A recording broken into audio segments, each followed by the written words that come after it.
Hello, I'm Malcolm. And I'm Janice. How much do you know about the rights of people who need guide dogs? And a rising star tells us her story next. On Our Time. I wish I had said that in a deep voice.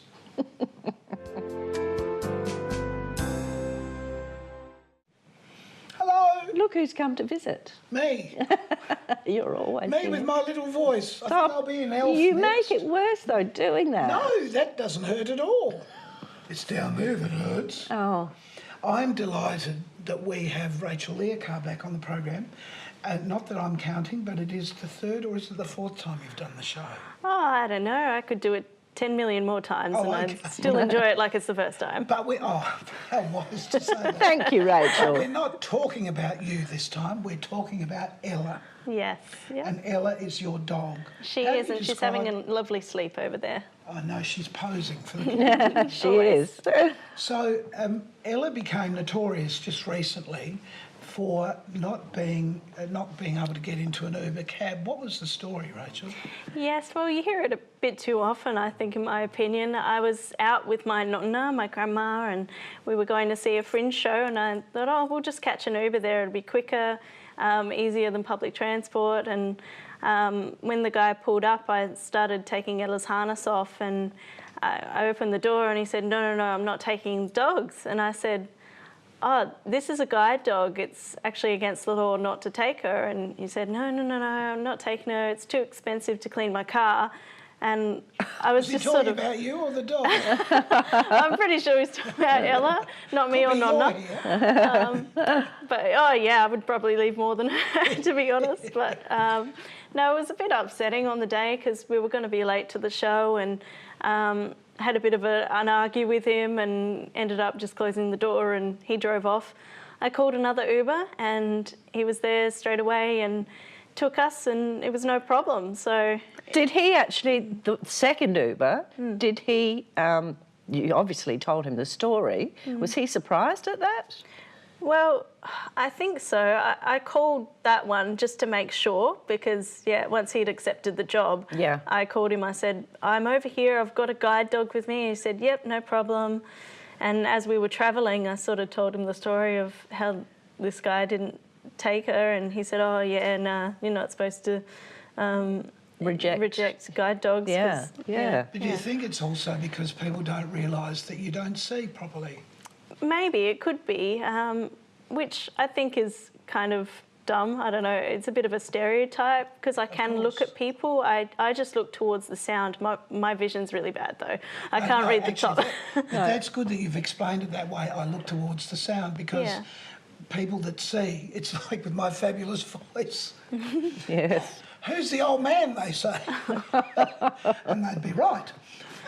No, but people don't understand what it is to lose something like one of your five senses. And that, did you start with good eyesight and it just fragmented? I had better eyesight, yes. So I have a condition... When you were a baby? Yeah, called retinitis pigmentosa, and I was diagnosed with that when I was 6 months old. So I probably had about 50% of vision back then. It was still, you know... But did you know that you weren't seeing like everybody else? I didn't really realise it. No. I thought that was just normal because I'd never known anything different. I thought that I was fine. Yeah. I think it was around maybe 10 or 11 years old when I got my contact lenses and I put them on and glasses and I saw a bit clearer. And that was just like an amazing world for me. And it still wasn't perfect vision. It was maybe even 70% of what people could see. And so everyone that has vision to me is like a superhero.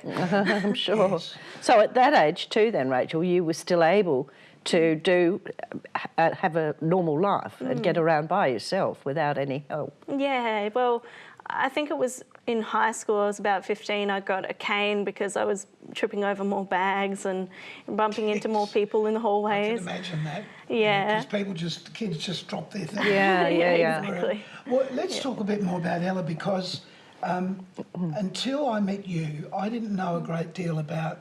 Is the proper term seeing eye dogs? Is that what's the proper term? Yeah, there's a few names for them that are correct. There's guide dogs. Ella's an RSB guide dog because she was trained by the Royal Society for the Blind Guide Dogs program. I didn't know there were more people that did that. Yeah, there's a few. There's Seeing Eye Dogs Australia and Guide Dogs SANNT and the Royal Society for the Blind. Oh, okay. I think there and might be you're one an more. ambassador for... RSB, yeah. Right. So I do know that if Ella's got the harness on, you don't go and want to pat her or talk to her Yes. because that means she's working. Could you just Right. explain a bit more about that? And also, how did you learn about all this? Yeah, so the harness is pretty much a uniform for her, and it's like all of us. We behave a certain way at work, and when we get home, we know it's time to party. So with her harness off, she's completely different. She's pretty much a regular dog, just really well behaved.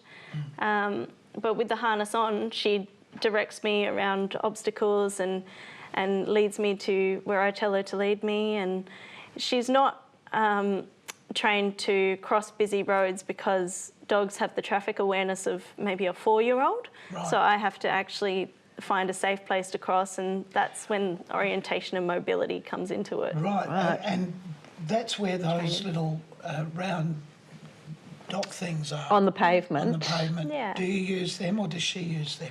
Sometimes I'll know that I'm getting close to the curb and I'll back up a bit because it is a bit close. She's in front of me usually, so. Right. Does she react to those though? No, I don't think so. okay. She does react sometimes to the beep, and yeah. it goes yeah. off and you walk, and She can she'll then pull you across, so she tug? sometimes, yeah, but I have to decide if that's the correct one because there's sometimes one that goes off there Of in course, front of me, yeah, which and way? she'll go to cross, but I have to trust my instincts and listen and really be aware of traffic. But she is very smart, and that's why you can't distract them by patting them because. But in that predicament, dangerous. are the public there to help you too? The general public, do they actually absolutely. point Everyone's you in the right direction? very helpful. There have been people that come up and ask me if I need any assistance or crossing the road or anything. Do you and appreciate that? absolutely, 100%. So I don't always be take afraid. it. Don't be afraid if you see Yeah. someone with a dog, Yeah, absolutely. with And a harness. yeah, and I've heard someone ask for assistance before, and the person said, "Oh, isn't that what you have the dog for?" And it's just really rude. So Oh, really? yeah, I would encourage people to be more helpful than less helpful. Right. Absolutely. I was interested before, you told Ella to lay down, so she did. Hmm.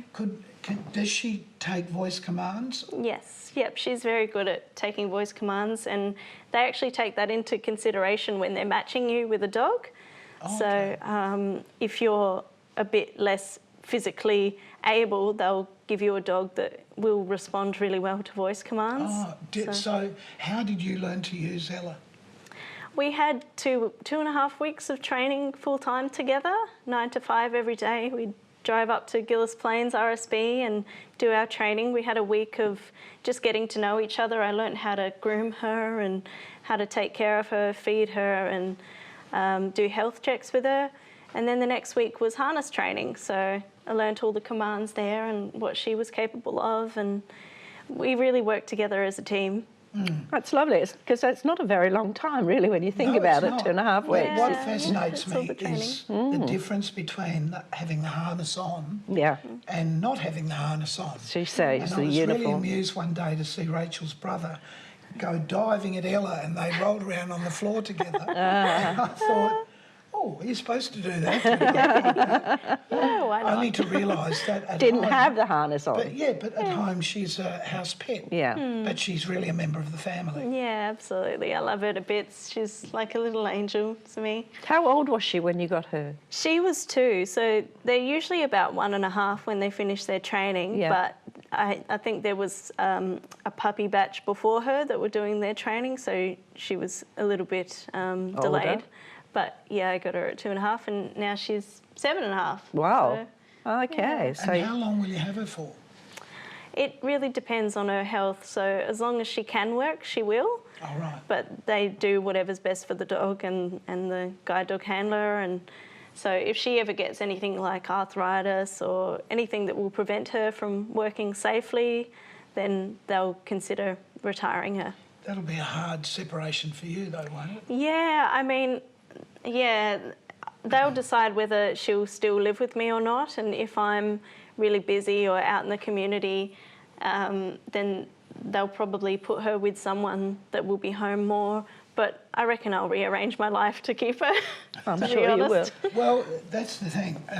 It's not just a pet that you love, it's your other set of eyes. When you're travelling, Rachel, because you do, obviously you're travelling with your singing, do you take the dog with you? Yes, I do. Yep. do? She sits in the front of economy cabin on the floor. They actually block out a seat specifically for her. So, Did they? Oh, yeah, she doesn't sit on the seat, but No. on the floor. Well, and she's going to do that fairly soon because you're about to do a bit of a national tour. Yeah, I'm very excited. Where are you going? You'll obviously play in Adelaide at some point, but you're going to the other states? Yeah, so I've done the show Colours of My Life, you know all about, because I performed it at Star Theatres.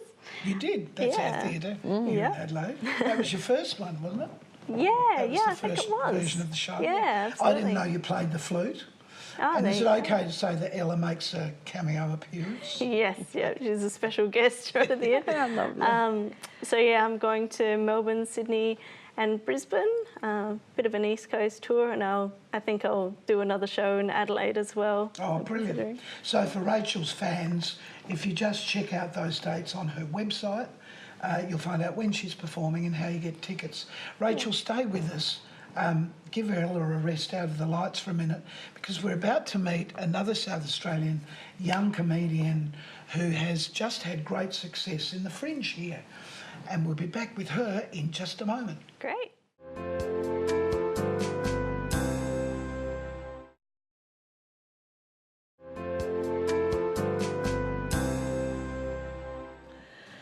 Do you know, we used to call men comedians and women comedians.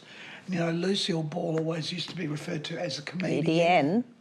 And comics like the old Bob Hopes was a comedian. But Jess, McKenzie, what are you? I'm a comedian. Yeah. A comedian. so it is still a comedian. It definitely a hasn't girl. changed. Yeah. Well, actually, I don't know. Some people use the word comic, so Yeah, that's a real it's- change, I think, isn't yeah, just call me comedian. Yeah. Call you Jess. Call me Jess. Don't call me late for breakfast. Boom, yeah. boom. Jess, were you the class clown or were you Definitely. the family clown? Oh, both. I went to Loretto College, and I was always giving the relief teachers Relief. hell. Yeah, relief. Comedy relief. It's Comic relief. Yeah. I loved that school. It was really good. That's what got me into comedy in the first place. Really? Getting up at assembly, performing, doing shows. Yeah, I ran Did they encourage you? 100%. How old were you then? How old was I? At school? I started doing assemblies when I was about 13, so year 8, Oh, as really? soon as I could. Oh, yeah. wow. And Yeah. were you writing your own stuff then? A little bit, yeah. And I'd run a show called Red Faces, which was much like the TV. Yeah. Yeah. Yeah. So, yeah, it was great, yeah. Most yeah. people have got to start with some foundation. Yeah. You know, of something they I can think do. it probably started when I was 5 at the dinner table with my family. As early as 'Cause, that. Yeah, my line in comedy is my family is strange, and then I go on to say why. And why are they strange, Jess? What do you remember? Do I need PG material here? Yes. Or, yeah. I often say my family's strange. My brother's got the biggest willy. No, actually, I'm not going to say that. You can't say that. I can't say that. Yeah, it's not. Most of it isn't PG. It's most M-rated material. Right. Most of my jokes. So All about family. About the Is it family. all about... most of it, Most of- 90%. Yeah, yeah, A well-versed, rounded family. yeah. Have you got a big They don't come to my shows. That's apart for from sure. apart from your brother? Have you got a big family? Yeah, I do. Yes, I've got 6. Where did that come from? I just made that up. Comedy gold right here. Yes, exactly. Yeah, yeah. No, there's Line 4 and of she's us. Oh, 4 okay. kids. So mum and dad had a good Big time. family. Yeah, big family. Yeah. Oh, well, that's always good. I'm done now. So when did it move out of school into the comedy clubs? I actually went and I went to PJ O'Brien's, and Anthony Lehman was up on stage saying there's a competition called the Triple J Raw Comedy Competition. Do you want to compete? Who wants to compete? And I was sitting with one of my best friends, and she said, "You got to go in it, Jess." So I got in it. I went in it and I won it. Oh, wow. So I got to perform at the Melbourne International Comedy Festival. That's fantastic. Yeah, in front of like maybe 2.5. In the Raw Comedy? Yeah, yes. And I saw you. Many moons ago. Yeah, but I've watched those for years. I must have seen you. Yeah, yeah. So that's what made me fall in love with comedy, was that whole experience of a big crowd, nerves, cracking jokes, the laughter that comes back in a wave when you're performing. Oh, yes, absolutely. So, yeah, sorry, I'm still recovering from your joke. Yes. Big family. What's funny about that, Jess? Sorry. But that's true. It is that, it's that wave of laughter that really lifts you. Yeah. And then you rise on top of that with something else. It's addictive. And timing takes over. Yeah. And it's a give and take, isn't it? Yeah, definitely. Do you think, like, stand-up comedy has become such a big thing, and it's relied enormously on the TV comedians who become sort of names that people can build up underneath?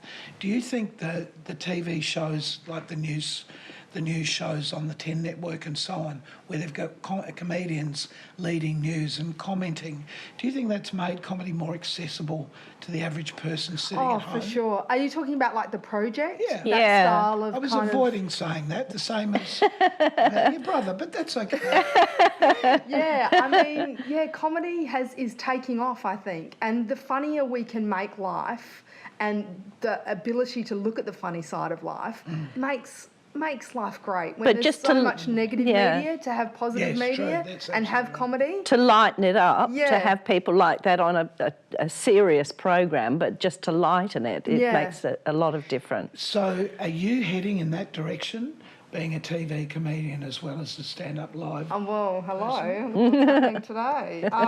No. We're trying. Yeah, We're trying for you. We're just waiting. We didn't want to tell you, but you're on. All right. Are we on? Good. Okay. We're waiting for you to come out with a PG line. That's all. Yeah. I'm thinking about that. What else can I tell you? Well, hang on, because the competition side of this, the world's become a competition. That's the other side. So people like yourself who are coming up from sort of, you past the beginner stage because you've just had a successful fringe show. That's right. Yep.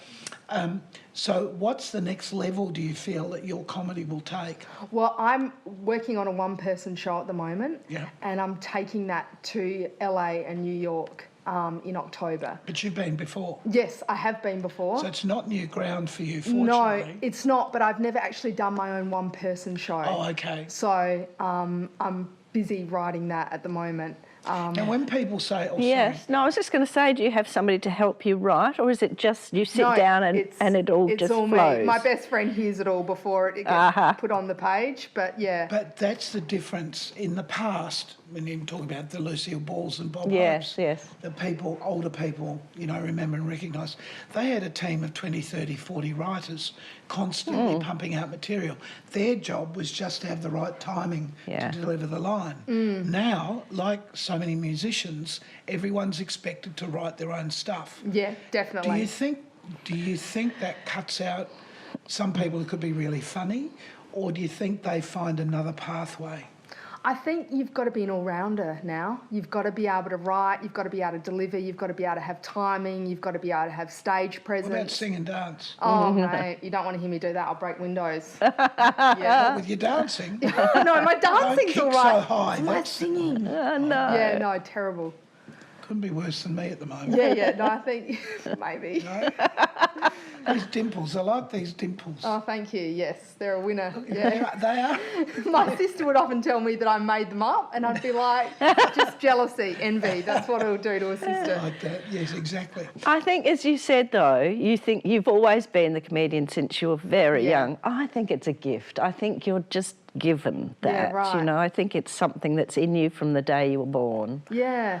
Well, I just loved getting up at the dining room table, even as young as 5, Mum would say, and I'd command with my knife, pretend it was a microphone and tell stories. I hope it was the blunt end. Not the sharp Did you end. work that part out? No, I stick a fork. Oh, sorry. That's where the dimples came from. Yeah. She's on fire. Going on fire today, yeah. This is the quiet one. It's usually me that comes out with the idiot sayings. Sorry. You've infected her. Oh, absolutely. So, where does the comedy gold come from, Jess? It comes from everyday mundane situations, trying to turn them. For example, like, isn't it awkward when you run into your crush and the general chit chat starts, and then you finish the conversation, you say, okay, bye, and you turn and you both walk in the same direction next to each other, and it's really awkward. Just anything, like, yeah, it can be seeing something, like seeing someone picking their nose at the traffic lights and thinking, I would never do that, but behind closed doors, you know, it's that kind of... Oh, sorry. Of course. So, yeah, it's that kind of flavour, as in looking at, you know, everyday situations and trying to make them funny. So, yeah. Do you, because the punchline concept has gone a lot, it's more what you just said, do you feel a particular style coming on, or is that the style of just daily observance, do you think? It's about having several different styles. You need to be a storyteller, you need to be able to have quick punch lines, and you need to be able to have in between of that, like observations. So I'm trying to write a really good script at the moment. I'm so enthusiastic about coming up with something that I can put out for a 50-minute show. Janice can help you with that. Yeah, I'm like, Which library? I think that's my local. I'll be there tomorrow. inside. Yeah. So, yeah. Well, see, it's been a lovely segment because we've laughed the whole time. But that is part of communication, really, isn't it? Oh, Human so beings, true. we can all cry together. I'm so sick to death of drama on television. Everything's drama. What about laughter? The very fact, I got this bee in my bonnet about people calling like classes and universities calling courses drama courses. What about comedy? I keep saying. Yes. And they say, well, that's part of drama. Well, I've got news for yous. Because no, it isn't. Comedy is dramatic, but it's dramatic to lead you to a laugh. Yeah, to lead Or you can to a be. punchline. Yeah, timing's so important. Yeah. And I just read recently that 1 in 3 people are lonely at the moment, and I just thought, come to a comedy show. Yes. 2, 3, it must be me. Yes. Oh, dear. Oh, God. Now, look, we have to go to a commercial break. Sure. And we'll get Rachael back with Ella the Excellent. dog. And we'll see if she's got a punchline. I've got plenty more. Maybe just for the Uber driver. We'll see you in a tick.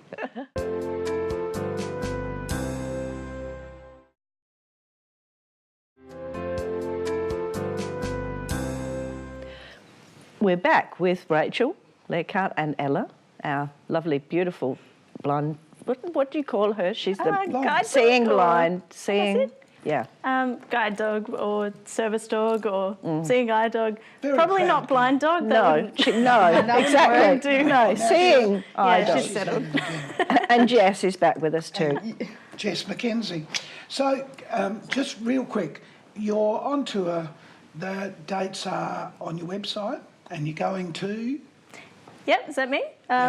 Melbourne, Sydney and Brisbane, and possibly a show in Adelaide. So all the dates and details will be on rachelleahcar.com.au. And that's funny because what you just said before, you didn't know I was talking to you because I didn't That's say your me. name. Yeah, Yeah. exactly. Yeah. Yeah, And I know you're going on tour as well in Yeah, October, so it's the October, same time. Yeah, So over to No, America. but that's really interesting Yeah. because that's the point we were trying to make before. If people take for granted that you just know who they are. yeah. Whenever I see Rachel, I always say it's Malcolm just yeah, in case. yeah, that's Because always my very voice helpful. tends to change just a bit. Your voice is very distinguishable. At the moment it is. And you're going to the States. That's right. Yep. LA, New York in October. www.jessmckenzie.net. Because if you're going on holidays to America, it just is possible you might just see her. Yeah. Possibly. Yeah, I hope so. I'm going to be doing lots of gigs. On the plane. Standing at the front. Why not? I've got to tell you about my Yeah. brother. No, you don't. No, you don't. My family's strange. I love that. Yeah, Look, we got to go. Girls, thank you so Okay. much. And Ella, thank you. She's a girl too. She's gone. Yeah. You're a girl, thank you. Thank you. You're not. And it's just been lovely to have your company with Rachael and Jess and Ella. We hope to see you soon on our time. Take care. Keep yourself nice till then.